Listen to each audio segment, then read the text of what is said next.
The man vanished without leaving the room. He disappeared without a sound, without movement, without warning, and the only proof was a photograph that should have never been wrong. Emily Carter noticed it late in the evening, long after the baby had fallen asleep and the house had settled into its usual quiet. The image glowed faintly on her phone screen, a family photo taken earlier that afternoon in the living room of their coastal Massachusetts home. Soft autumn light. A neutral wall. Emily on the couch, their newborn daughter Lucy asleep in her arms. And an empty space beside her. Daniel Carter was missing. Not blurred. Not cropped. Not obscured by shadow. The cushion where he had been sitting was visible, slightly indented, as if the photo remembered his weight but refused to remember him. Emily stared at the image, waiting for her eyes to adjust, for the mistake to reveal itself. It never did. She remembered the moment clearly. Her mother had stood near the window, phone raised, asking them not to move. Daniel had leaned in, one arm resting behind Emily's shoulders. She had felt the warmth of him there. Had smelled his familiar cologne. Had heard Lucy breathe between them. The memory was intact.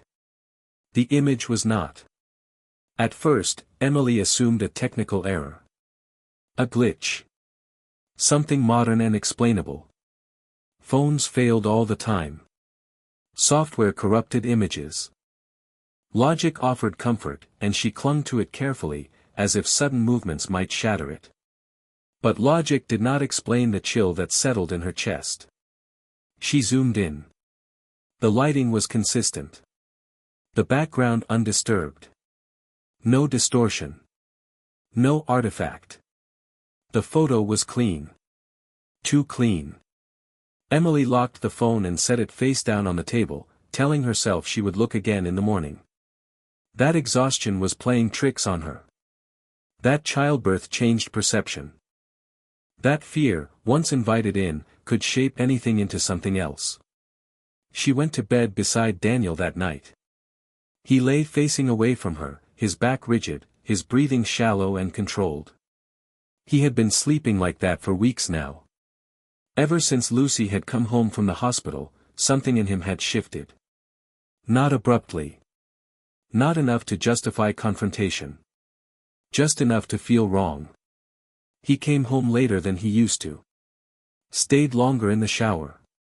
Spoke less, listened less. When Emily looked at him, she sometimes felt as if she were watching someone perform the role of her husband with increasing difficulty.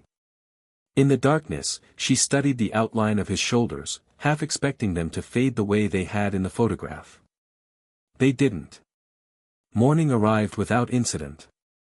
Daniel kissed Lucy's forehead before leaving for work. He nodded to Emily without quite meeting her eyes. Everything appeared normal, which only made the unease more pronounced. Emily checked the photo again after he left. Daniel was still gone. She showed it to her mother later that day, careful not to suggest what she herself was thinking. Her mother frowned, blamed the angle, blamed the light, blamed the phone. She laughed too quickly and suggested taking another picture. They did. In the new photo, Daniel appeared exactly where he should have been. The relief was immediate, and incomplete. Because something had already changed.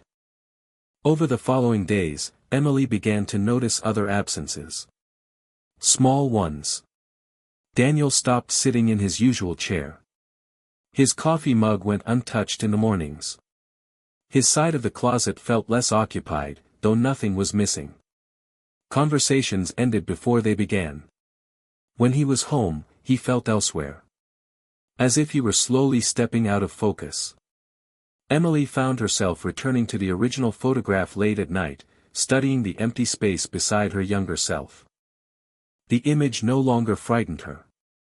It unsettled her in a quieter, more deliberate way. It felt like a warning that had arrived too early to understand. Lucy cried more at night.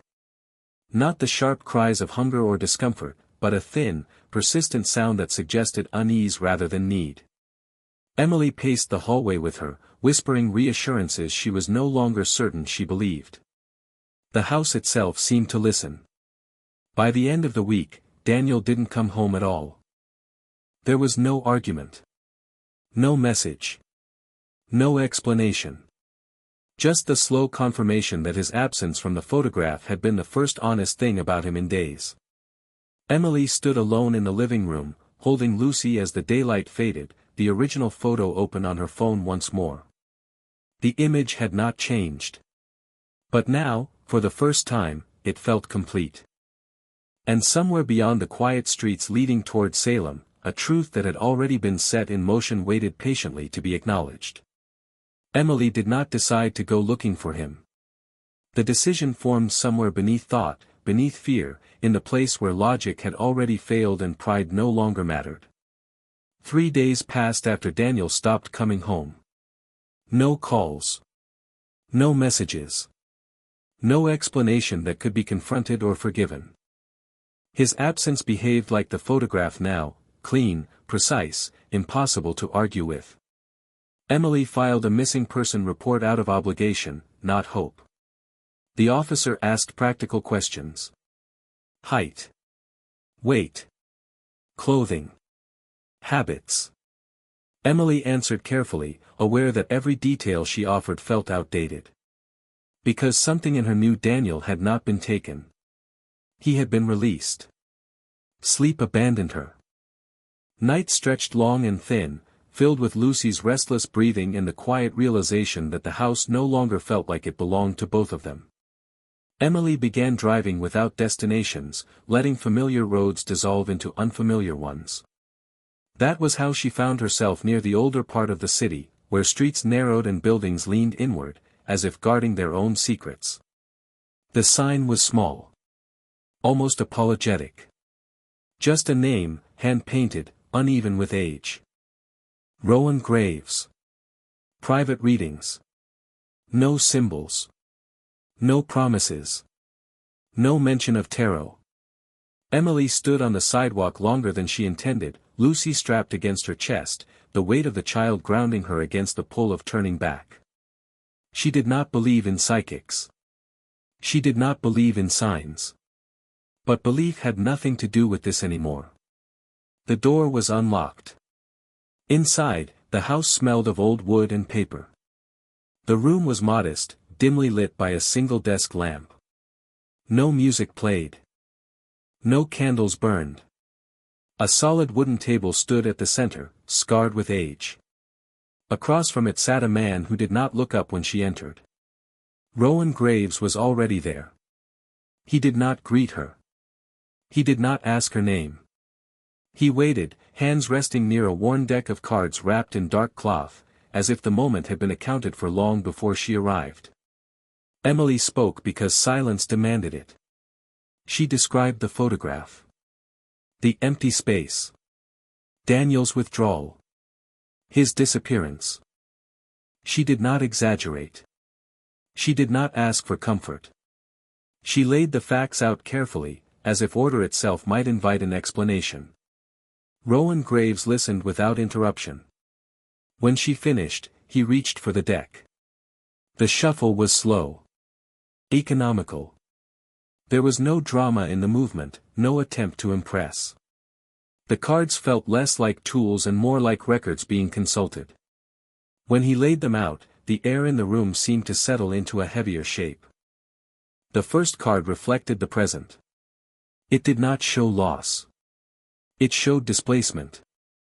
Something had not been destroyed, it had been moved out of alignment. The second card revealed a severed connection. Not an argument. Not betrayal. A bond quietly replaced. The image suggested continuity broken not by force, but by substitution. The third card marked the moment of distortion. A choice made to preserve normalcy. A compromise disguised as practicality. According to the spread, this was where the structure began to fail. Rowan Graves did not rush. He allowed the weight of each card to stand on its own. The fourth card explained the form the problem had taken. A symbol. Not random. Not personal. A representation chosen because it carried authority over identity and place. The image made it clear that this was not about emotion. It was about position. The final card was different. It did not predict an ending. It described a condition. Rowan graves indicated that something essential had been replaced, not stolen, not destroyed, but worn by the wrong person. The symbol that defined the marriage no longer recognized its owner. As a result, the structure adapted the only way it could. It opened. Where a position opens, something else fills it. He did not say Daniel would return. He did not say the marriage could be saved. He stated only that until the symbol was restored to its rightful state, the absence would deepen. Not suddenly. Not dramatically. But cleanly. Completely. Rowan Graves gathered the cards. He did not warn her of consequences. He did not explain what would happen if she failed. He left that space deliberately empty. Emily left the house with Lucy asleep against her, the narrow street feeling longer than it had before. She carried no instructions. No ritual. No reassurance. Only a single, unsettling certainty. Whatever had taken Daniel's place had been invited in the moment something sacred was quietly replaced. And the photograph had only been the first sign that the structure had already begun to rearrange itself. Emily did not think about the ring at first. Symbols rarely announce themselves as important. They wait to be remembered. The days following her visit blurred together, measured not in hours but in absences. Daniel's side of the bed remained untouched. His toothbrush stayed where it had always been, dry and unused, as if waiting for a mouth that no longer recognized it. Emily moved through the house carefully, aware that anything disturbed might confirm what she was trying not to name. It was Lucy who drew her attention to it. One afternoon, while changing her daughter on the bedroom dresser, Emily felt the familiar resistance of fabric catch against metal. Lucy's small fingers had curled around the ring Emily wore, tugging at it with unfocused curiosity. The pressure surprised her. For a moment, the band felt heavier than it should have. Emily slid it off to free the fabric. The ring rested in her palm, duller than she remembered. Perfectly shaped. Smooth. Almost identical to the one Daniel had placed on her finger 5 years earlier. Almost. She turned it slowly, searching for the tiny imperfection she remembered, a faint mark on the inside of the band, left from a sizing adjustment years ago. Her thumb traced the inner curve once. Then again. The mark wasn't there. The realization arrived without panic, without drama. Just a quiet recalibration of memory aligning with fact. Emily sat down on the edge of the bed, Lucy balanced against her hip, the ring cooling in her hand. She remembered the swelling during pregnancy. The discomfort. The practical decision to remove the ring before it became painful. She remembered handing it to her mother at the kitchen table, asking her to take it to a jeweler for resizing. She remembered never asking for it back. The replacement had appeared days later, slipped onto her finger with casual relief. It looked right. It felt right. And in the exhaustion of late pregnancy, right had been enough. Emily called her mother that evening. The conversation unfolded with familiar hesitations. Gentle deflections. Explanations offered too quickly. Eventually, the truth surfaced, not as confession, but as justification. The jeweler had misplaced the ring. There had been a delay. Panic. Embarrassment. The decision to buy a similar one and spare Emily the stress. It was meant to be temporary. It never was. Emily ended the call without anger. What unsettled her was not the loss itself, but the timing. The ring had vanished during the same period Daniel had begun to change. The same quiet stretch where nothing appeared wrong, yet everything had started to loosen. She placed the ring on the table and stepped back from it, as if distance might clarify its weight. That night, she dreamed of empty spaces. Chairs pushed away from tables. Doors left ajar. Names spoken without answers. By morning, the sense of misalignment had sharpened into something more precise. Emily began to search. Not frantically. Methodically. She reviewed messages, old photos, moments she had dismissed as coincidence. She noticed how often her sister Megan had been present during those weeks. How often she had offered help. How she had lingered longer than necessary. How she had admired the ring. Megan lived close enough to visit without planning.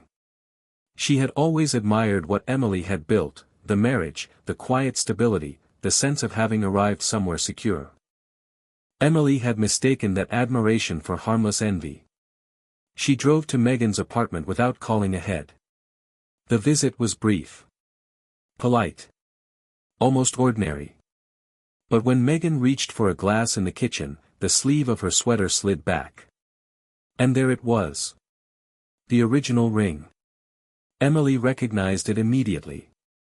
The faint imperfection on the inner band caught the light, unmistakable now that she knew to look for it. Megan noticed Emily's gaze too late. Her hand stilled midair. No accusations were made. None were needed. The truth assembled itself cleanly. The missing ring. The replacement. Daniel's absence. The photograph that had erased him before he ever left. Megan did not apologize. She did not explain. She said nothing that could be mistaken for guilt or triumph. She simply wore the ring as if it belonged there. Emily left without taking it.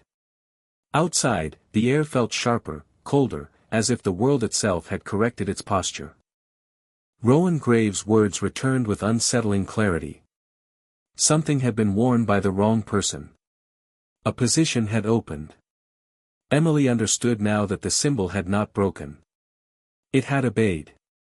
That night, alone with Lucy, Emily removed the replacement ring and placed it beside the photograph on the table. Two objects connected by absence rather than presence. The structure had not failed. It had adjusted. And now that Emily finally saw where the distortion began, she understood something else as well. Recognition did not mean restoration. It meant responsibility. Emily did not confront Megan. Confrontation assumed misunderstanding, and there was none left. She returned home carrying the weight of what she had seen, aware that naming it aloud would not change its shape. The truth had already arranged itself with unsettling precision. The ring had not been taken by accident. It had not been forgotten in a drawer or lost in transit. It had been chosen. And choice carried consequence. Over the next several days, fragments of memory aligned into something coherent. Megan's increased presence during the pregnancy. Her insistence on helping with small, intimate tasks. The way she had spoken about Daniel, never openly inappropriate, but always attentive, observant, as if memorizing him rather than simply knowing him. Emily had dismissed it as closeness. Family.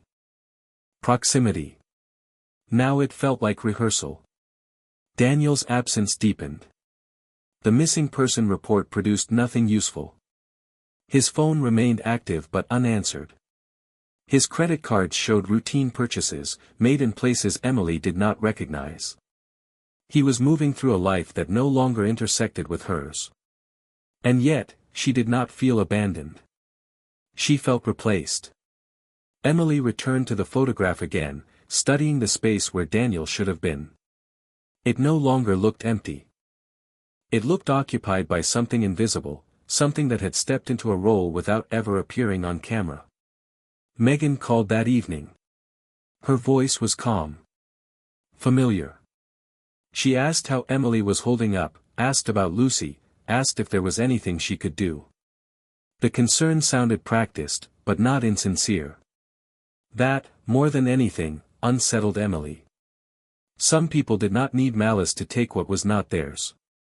They only needed opportunity. Emily declined the offer of help. She did not mention the ring. She did not mention what she knew. Megan did not volunteer it. Silence stretched comfortably between them, weighted but stable. After the call ended, Emily understood something that felt colder than betrayal. Megan did not see herself as a thief. She saw herself as a correction. Daniel appeared at Megan's apartment 2 nights later. Not announced. Not dramatic. He arrived as if returning somewhere familiar after a long absence. Neighbors noticed nothing unusual. No raised voices. No urgency. Just a man stepping into a space that had been prepared for him. Emily learned this indirectly, through a message meant to reassure her. Daniel was safe. He needed time. Things were complicated. He did not say where he was. He did not say with whom. The structure no longer required explanations. Emily sat alone at the kitchen table, Lucy asleep in her arms, and replayed Rowan Graves' words in her mind. A position had opened. Something else had filled it. Not violently. Not forcibly. Simply by fitting. The ring had done what it was meant to do. It had recognized continuity, not morality. Emily removed the replacement ring again, this time without hesitation. She placed it in a drawer and closed it, aware that symbols did not care where they were stored once they had been rendered meaningless. What mattered was the original. And who wore it? That night, Emily did not cry. She did not pray. She did not plan revenge or reconciliation. Instead, she accepted the final clarity of the situation. Daniel had not chosen Megan. The symbol had. And until that symbol was addressed, no conversation, no confrontation, no appeal to memory would bring him back. Emily understood now why Rowan Graves had offered no comfort. Because comfort implied loss. This was not loss. It was occupation. And reclaiming what had been occupied would require something far more deliberate than accusation. It would require restoration, or the acceptance that the place she once held had already been redefined. Outside, the night pressed in against the house, quiet and attentive. The structure waited. Emily did not reach out to Daniel again. That door, she understood now, did not respond to knocking. What Rowan Graves had given her was not a solution, but a boundary. Not instructions, but a condition. The kind that did not demand belief, only compliance. The kind that did not promise reunion, only stability. She focused on what remained within her control. The replacement ring stayed in the drawer. Untouched. Unacknowledged. It no longer felt like an object at all, but a placeholder that had already served its purpose. Emily did not throw it away. She did not destroy it. Symbols, she had learned, were not undone through anger. They were neutralized through relevance. Lucy slept in longer stretches now, her earlier restlessness replaced by a quieter rhythm. Emily noticed this without relief, only awareness. Children responded to imbalance before adults learned to name it. The house felt less strained, though no fuller. Emily waited. Days passed without contact. Daniel did not return. Megan did not call again. The silence that followed felt deliberate, as if something in the structure had paused, assessing the next permissible move. It was then that Emily acted. She did not research rituals. She did not light candles or recite words borrowed from someone else's belief. What she did was almost insultingly simple. She cut 2 narrow bands of paper from an old envelope, plain, unmarked, identical. She shaped them into rings and placed them on the kitchen table beside the photograph where Daniel was missing. Not as stand-ins, not as mockery, but as acknowledgement. One ring represented what had been displaced. The other represented what had occupied the space. Emily bound the paper rings together with a length of thread taken from Lucy's sewing kit, thin, red, easily broken. She did not ask for anything while she worked. She did not plead. She focused only on intent. This was not a spell. It was a statement. That night, she placed the bound rings in the drawer where the replacement ring had been kept, then closed it carefully. The drawer no longer felt empty. It felt contained. Nothing happened immediately. There was no phone call. No sudden return. No emotional shift dramatic enough to confirm success. Emily had not expected one. Rowan Graves had been clear without saying it directly, the condition was not designed to fix what was broken. It was meant to stop further collapse. Over the following week, subtle changes emerged. Daniel's credit card activity slowed. Then stopped. Megan's social media accounts went silent, as if she had stepped out of a role she no longer wished to display. The sense of pressure that had occupied Emily's chest since the photograph first revealed its absence began to loosen. Not disappear. Loosen. Emily felt steadier. Less reactive. As if the structure that had once defined her life was no longer actively rearranging itself. The open position had not been reclaimed, but it was no longer expanding. The symbol had been challenged. One evening, as Emily rocked Lucy to sleep, her phone buzzed with a message from an unfamiliar number. It contained no explanation, no greeting. Just a sentence. Megan needed time. Things had become complicated. The ring would be returned soon. Emily did not respond. She did not feel satisfaction. She felt confirmation. The symbol was rejecting its current placement. Not because it had been confronted, but because it had been rendered incomplete. The bond no longer recognized continuity where distortion had taken hold. Emily understood now why Rowan Graves had never spoken of hope. Hope implied waiting. This was about alignment. When the ring returned, it would not be because Megan had changed or Daniel had chosen differently. It would be because the structure no longer supported the substitution. Emily slept deeply that night for the first time since Daniel's disappearance. The photograph remained on the table, unchanged. Daniel was still absent from it. But the emptiness no longer felt like a threat. It felt temporary. And somewhere within the quiet mechanisms of cause and consequence, the structure prepared to correct itself, not out of mercy, not out of justice, but because imbalance, once identified, could not be sustained indefinitely. The condition had been set. Now, only compliance remained. The ring came back without ceremony. No apology preceded it. No explanation followed. It arrived in a small padded envelope left in Emily's mailbox on a gray morning when the ocean air pressed low against the town. There was no return address. No note. Just the familiar weight inside, heavier than its size suggested, as if it carried with it every place it had been worn incorrectly. Emily stood at the kitchen counter for a long time before opening it. When she finally did, recognition was immediate and absolute. The faint imperfection inside the band caught the light exactly as she remembered. The mark had never been cosmetic. It had been proof of continuity, a flaw created through use, not manufacture. The symbol had come home. Emily did not put it on. Instead, she placed it beside Daniel's ring, which she had kept untouched since the day he left. Two objects, once aligned, now resting close but separate.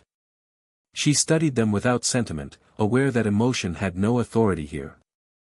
That evening, she completed what she had postponed. She took a length of red ribbon from a box of old keepsakes, the same color as the thread she had used before, but stronger, less fragile.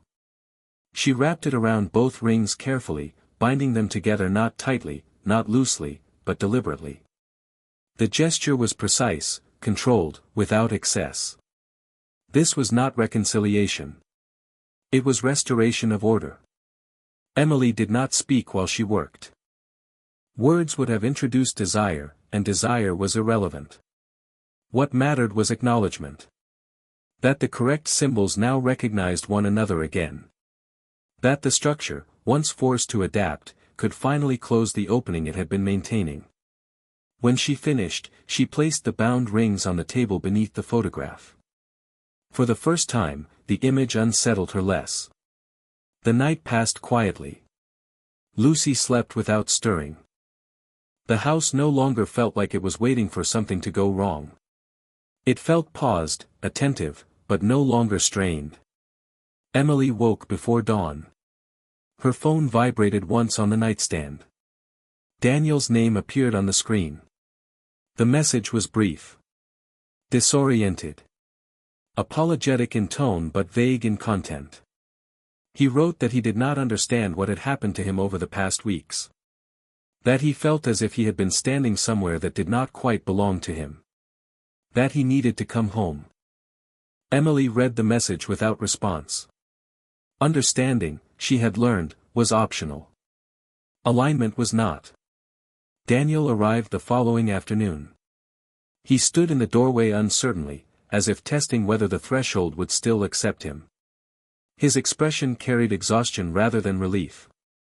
Whatever had held him elsewhere had released him without explanation. He did not speak at length. He did not justify himself. He said only that something had lifted. That the sense of being misplaced had ended abruptly, leaving behind confusion and a dull, lingering shame he could not fully articulate. Emily listened. She did not recount what she knew.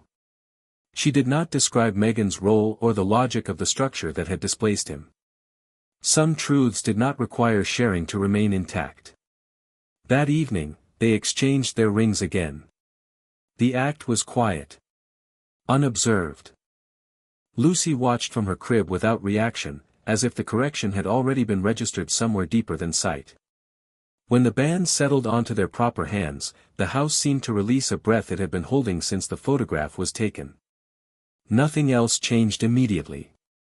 Trust did not return fully formed. Certainty did not reappear. What returned was stability, a sense that the floor would no longer shift beneath their feet without warning. Emily understood the final lesson then. The ring had never been a symbol of love. It had been a symbol of position. When it was lost, the structure had compensated. When it was worn by the wrong person, the structure had adjusted. And when it was restored, the structure had closed, indifferent to guilt, emotion, or intent. Daniel slept beside her that night, breathing evenly, present in a way he had not been for months. Emily did not mistake this for resolution. Some absences left marks that did not fade. But as she lay awake in the quiet house, she knew one thing with certainty. The place that had been taken was hers again, not because it had been defended, but because it had been correctly claimed. And somewhere, beyond the reach of explanation or belief, the structure moved on, uninterested in the lives it rearranged, waiting patiently for the next symbol to be misplaced. The photograph did not change. Emily noticed that first. Days had passed since Daniel returned, since the rings were exchanged again, since the house had settled into something that resembled its former rhythm. Mornings resumed their routines. Evenings found their patterns. From the outside, the Carter home appeared repaired. But the image on Emily's phone remained the same. She stood alone in the living room late one night, Lucy asleep upstairs, Daniel in the shower, and opened the photograph once more. The couch. The light. Herself holding their daughter. And the empty space. Daniel was still absent from it. The realization did not frighten her. It clarified something she had only half understood until now. The photograph had never been a mistake, and it had never been a prediction. It had been a record. Not of where Daniel was, but of where he belonged at that moment.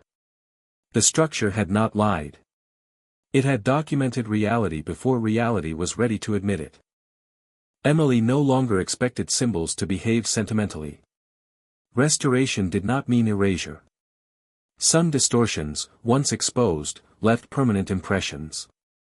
The photograph remained as evidence of a truth that had existed, even if briefly. Daniel sensed the distance too, though he did not name it.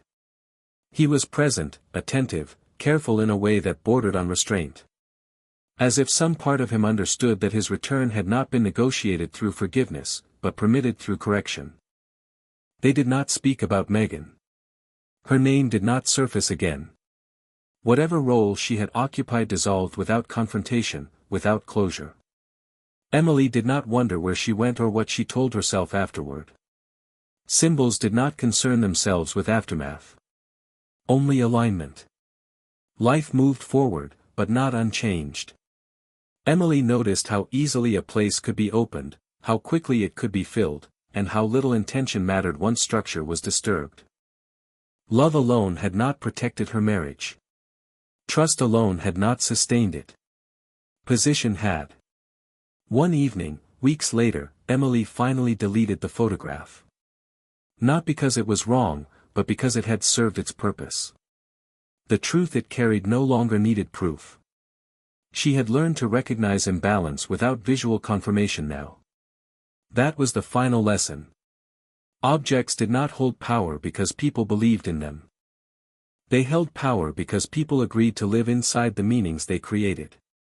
When those meanings were treated carelessly, something else stepped in to interpret them instead. Emily never returned to the narrow street where Rowan Graves worked. She did not need to. He appeared only when truth was buried, and there was nothing left concealed now. Some nights, as she drifted toward sleep, she thought of the moment Daniel vanished from the photograph, not as loss, but as warning. A quiet indication that something sacred had been mishandled long before consequences arrived. She understood now what had nearly cost her everything. A ring was never just a ring. A place was never just occupied. An absence was never empty.